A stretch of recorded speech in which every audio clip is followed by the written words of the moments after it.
Alright folks, welcome to your next video.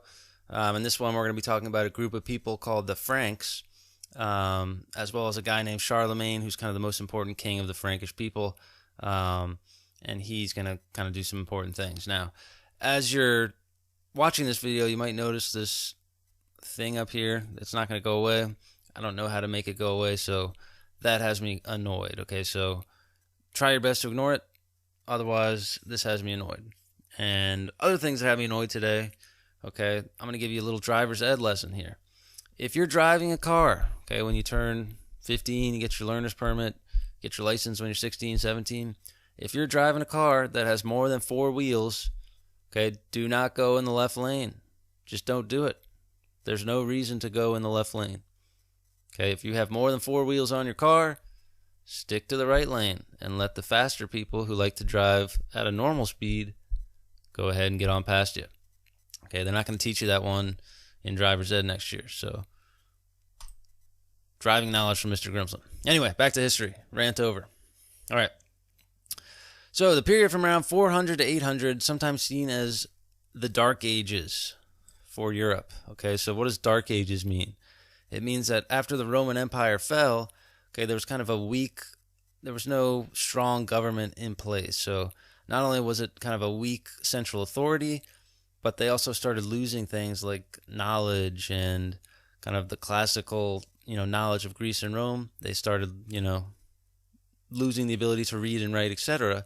And that's one of the reasons the Catholic Church kind of moves in and tries to improve that scenario, at least according to their perspective. Now, a group of people called the Franks are going to become powerful during this time period. Okay, and Franks, you guys might be more familiar with this word, which is France, which is a country now, and the Franks kind of rule an area that is basically modern-day France. Okay, so they're going to become powerful and make a political alliance with the Catholic Church. All right, so an alliance is basically just an agreement. So the Franks will have political control, and they will be sure to allow the Catholic Church to kind of promote its ways.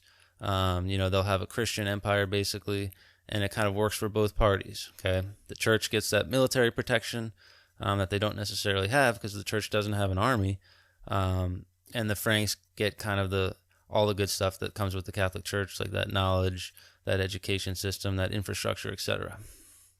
So these Frankish people are sometimes referred to as the Merovingians, the Carolingians, or the Holy Roman Empire. So you do have to know this Holy Roman Empire. I don't think you have to know Merovingians or Carolingians, but if you see that, don't be surprised. Now, these Frankish people actually came from Germanic tribes. Okay, so several of these Germanic tribes we've been talking about over the last couple of videos, they get together, they convert to Christianity, and they become kind of what's known as the Franks. All right, and this guy Clovis is the first guy to convert to Christianity. Okay, so by around 511 CE, he has spread Christianity throughout the Frankish peoples throughout France. All right, and then this is kind of the important part here. There's always a question on the SOL about the Battle of Tours or about Charles Martel. So Charles Martel was kind of a key guy, a Frankish leader, and he kind of led that group of people into battle against the Muslim armies at the Battle of Tours in 732 CE. Okay, so we talked about the Battle of Tours being the place where the expansion of Islam, the expansion of the Muslim Islamic empires kind of was stopped. Okay, and Charles Martel was a guy who kind of led this Carolingian or this Frankish army against those Saracens or those Islamic armies. And at the Battle of Tours, okay, the Christian army wins, and Islam kind of doesn't spread anymore into Europe. Now, Charlemagne is going to be the most famous king of the Franks. Okay, he's going to reunite all of Western Europe. Okay, so this is basically all of modern-day France. Okay, pieces of modern-day Germany as well, pieces of Italy as well. Okay, he's going to spread Christianity. Okay, sometimes he will do this forcibly. Okay, but again, this is not super unusual for the time period. And he's going to set up monasteries. He's going to set up political infrastructure. He's going to build roads. He's going to do all that good stuff that kind of kings do when they need to kind of secure their power. Okay, so he's going to be crowned Roman Emperor by the Pope in the year 800 CE. Okay, so this is important for a variety of reasons.